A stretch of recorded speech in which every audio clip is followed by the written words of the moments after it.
Ay, grabe talaga.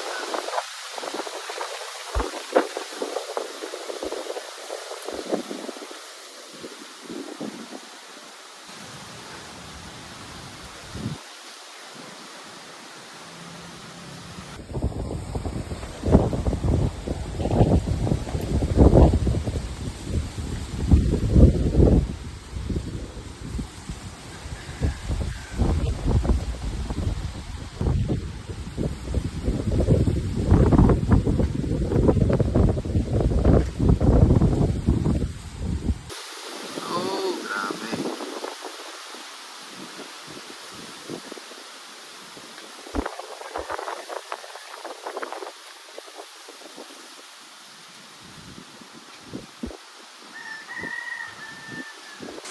Grabe, so pang third day na namin dito. So, ganyan kalakas yung hangin. Grabe. Consistent yan. Pangatlong araw na to. Ganito yung hangin. Tapos sobrang gloomy, ambon.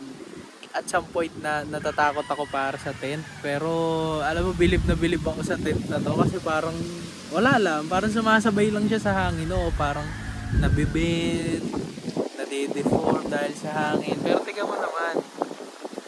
Talagang kumpleto lang sa guideline yan. Yan talagang isa sa importante kapag nagtatayo ng tent. Lalo pag mahangin. Kasi hindi nyo naman ma-anticipate kung mahangin ba o ano. Minsan hindi, minsan oo. Much better na siguraduhin nyo. So pati yung mismong poles nyan, nakapegs yan lahat. All sides yan. Yung mga gamit kong pegs is mga nasa around 40 cm. Ayan, oh, grabe oh. Oh. Diba? Imagine kung hindi naka-pegs na maayos yan. Bati na ngayon. Dili pa rin siguro. Tatangin, grabe yung hangin dito talaga. So ayan. So basta keep in mind na kapag magtatayo kayo ng tent, make sure na naka-pegs all sides, mahangin man o hindi. Ayan, may guidelines. Okay?